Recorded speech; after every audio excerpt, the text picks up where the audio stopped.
Salam alaikum wa rahmatullahi ta'ala barakatuh. J'espère que vous allez tous bien, tranquille. Donc je fais cette petite vidéo déjà pour vous souhaiter une bonne semaine. J'espère que tout se passe bien pour vous. Et ensuite j'avais donc un petit message à faire passer au forum. Tout simplement, hein, c'est que est-ce que vous pensez que tout ce que vous faites comme mal sur le forum, parce que vous inquiétez pas, hein, moi si je vois pas tout, Rabbi il voit tout. Vous pensez que toutes vos injustices là, tout ce qui est illogique de votre part, tout ce qui est schizophrène de votre part, tout ce qui est hypocrite de votre part, vous pensez qu'un jour il y aura prescription? Vous pensez vraiment que genre Zarma dans 20 ans, ça y est, il y a prescription? Le péché qui a été fait il y a 20 ans, ce n'est plus un péché, il a été effacé, vous pensez vraiment? Moi je vous pose la question réellement, hein. C'est juste pour savoir est-ce qu'on a conscience de cela, moi le premier. Des péchés qu'on a fait il y a 20 ans, 30 ans, on se dit oh c'est bon, on les a carrément oubliés même, alors qu'ils sont toujours là, hein. Ils sont inscrits dans notre balance, hein. Ça veut dire à Yom Kiyama, il se passera ce qui se passera. Voilà, on sera jugé sur même des péchés de 1992 ou de je ne sais quelle année. Tout simplement pour quelle raison? Parce que voilà, quand il n'y a pas de prescription, et même s'il y avait prescription, dites-moi tout. Est-ce que vous savez quelle est la date de votre mort? Est-ce que vous savez, par exemple, vous vous dites, ouais, dans 20 ans, ce péché, il sera prescrit, il sera plus noté comme péché pour toi. On va dire un exemple. Et vous pensez vraiment savoir quand est-ce que vous allez mourir? Quelle est la date de votre mort? Vous pensez vraiment que vous allez vivre plus de 20 ans? Moi, c'est une question que je me pose, hein. La réponse, est-ce que vous l'avez? En tout cas, si je vous pose la question, c'est parce que j'ai vu de mes propres yeux. J'ai vu, c'est abusé comment on tombe dans une certaine hypocrisie sur ce forum ou dans la communauté actuelle, hein. Mais bon, là, je parle du forum parce qu'en connaissance de cause, c'est un truc de fou. Et vous pensez vraiment que vous allez vous en sortir? Moi, en fait, c'est même plus que j'ai la force ou pas la force. C'est qu'en fait, je me dis, Rabbi Kbir, c'est tout ce que j'ai à dire. Je me remets à Allah pour que ces gens-là, ils payent tous autant que vous êtes vos péchés, et qu'après vous faites genre des musulmans saints à l'apparence saine. Par exemple, Soraya, c'est vrai qu'elle s'est foutue de ma gueule puissance 1000, hein. Elle était venue me parler, on a parlé, elle a vu qu'elle pouvait pas me détourner en privé sur Yabiladi il y a 2 ans, hein, quand j'étais pas encore banni. Elle a vu qu'elle pouvait pas me détourner, donc qu'est-ce qui s'est passé? Elle a trouvé l'excuse de l'âge. Ouais, t'as 34 ans. À l'époque, je crois que j'avais 34 ans.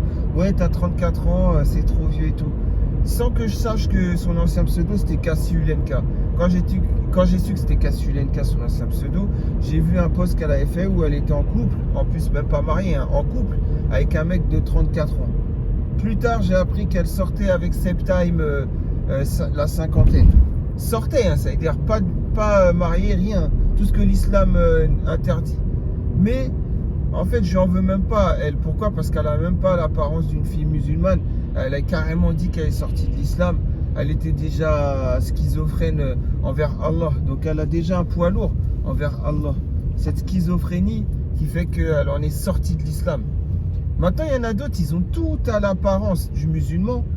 Et ces gens-là, franchement, je crois que c'est les pires races. Parce que l'apparence du musulman, quand on a un Ikhwani ou la Ikhwaniya, si vous voyez ce que je veux dire, voilà, avec la barbe, avec le kamis, ou carrément le jabador, le shishia, et pour la femme, elle a le abaya, elle a tout ça, avec le voile, avec tout, et ainsi de suite. Ces gens-là, à l'apparence du musulman, mais ces gens-là, dans le comportement, dans leur logique islamique, il n'y en a pas en fait. C'est de l'illogique islamique. Il n'y a pas de bon comportement en plus. Et soi-disant, leur gentillesse ou quoi, en fait, c'est juste parce que de nature, ils sont gentils. Mais dans leurs actes, à part la gentillesse, qu'est-ce qu'il y a? Il n'y a que des choses mauvaises. Fornication, illogique, blesser des gens, par des actes vraiment très illogiques. Donc en fait, c'est ça, je comprends pas. Et sur le forum, c'est ce qu'on peut voir. On peut voir des fornicateurs, des fornicatrices cachés, hein, bien sûr, mais pas que. On peut voir aussi des gens juste avec le comportement. C'est pire que de la fornication ce qu'ils font. C'est des gens, ils sont tellement illogiques, tellement instables, tellement schizophrènes, et ils arrivent même pas à s'en rendre compte. C'est ça, je comprends pas. Rendez-vous au moins compte de ce que vous êtes et assumez ce que vous êtes. Oui, je suis une hypocrite ou un hypocrite. Oui, je suis une schizophrène ou un schizophrène.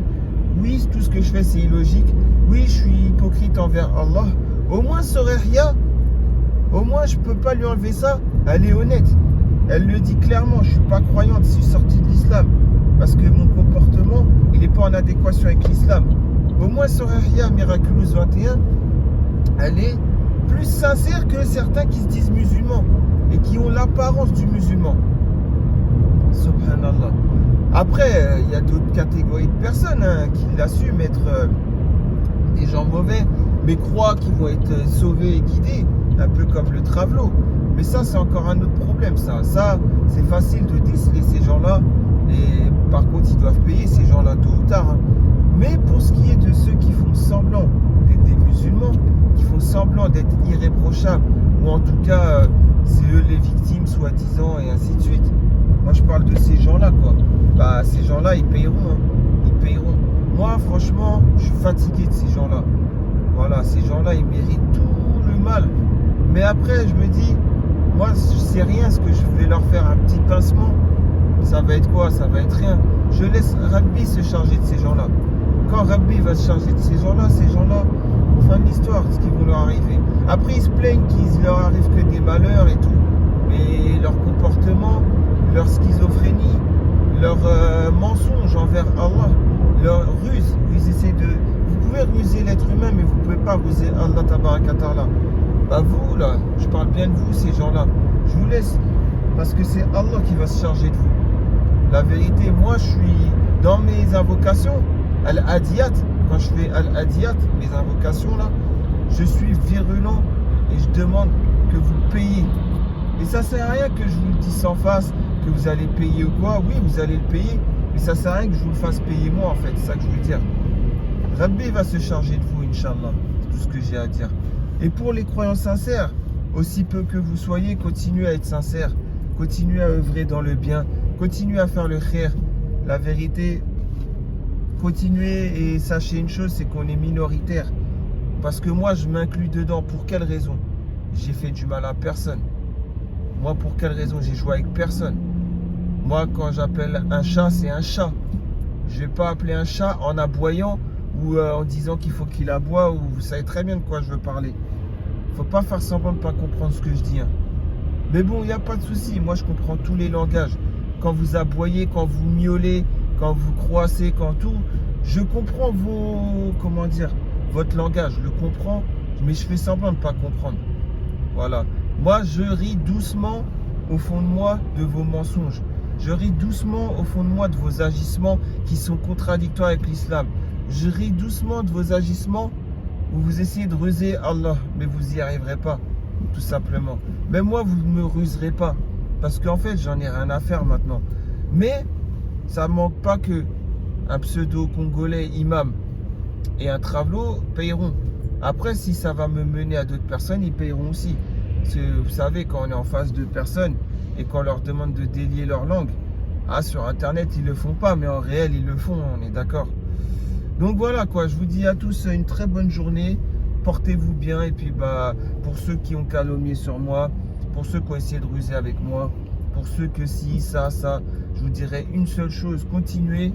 Mais bon, moi, c'est pas moi, c'est envers vous-même que vous faites du tort. Et votre livre, bien sûr, votre livre. Vous savez, celui qu'on va ressortir, les anges, Al-Malaïkat, ils seront au nombre de 2. Ils vont ressortir ce livre. Ils vont peser le pour et le contre sur la balance. Quand c'est Moul Hanout, on vérifie bien que ça soit juste. Vous savez, au bled, là, la balance, au bled, il met des poids sur un côté, par exemple d'un kilo, et de l'autre côté, il va mettre batata, jusqu'à ce que la balance, elle est équilibrée. Vous voyez ce que je veux dire? Ça, vous regardez bien, quand vous faites vos courses au bled, au Soktar Melilia, etc., etc. Vous savez très bien de quoi je veux parler. Mais par contre, quand il s'agit des bonnes actions, alors là, vous n'en avez rien à faire. La balance qu'elle pèse de l'autre côté et qu'elle pèsera lourd dans les péchés, vous n'en avez vraiment que faire. Pourquoi? Parce que vous ne croyez pas en l'au-delà. Vous ne croyez pas qu'il y a un paradis. Vous ne croyez pas au Firdaus. Vous faites semblant d'y croire. C'est juste un lifestyle. C'est le lifestyle que vous faites du musulman juste par l'apparence. Le lifestyle du musulman juste par la bouche pour sortir le nom d'Allah. Mais à part ça, vous faites quoi pour œuvrer dans le bien pour Allah? Vous faites quoi pour croire en l'au-delà? Croire en l'au-delà, ça veut dire les sacrifices dans le monde ici-bas. Et là, je vois pas ceci de votre part, pour la plupart d'entre vous. Bref, en tout cas, Hasbiyallah wa ni'mal wakil, c'est tout ce que j'ai à dire pour terminer. Sur ce, portez-vous bien pour les autres musulmans sincères. Prenez soin de vous, prenez soin de votre foi. Et pour les autres, qu'Allah vous guide ou vous brise le dos. Allez, salam alaikum.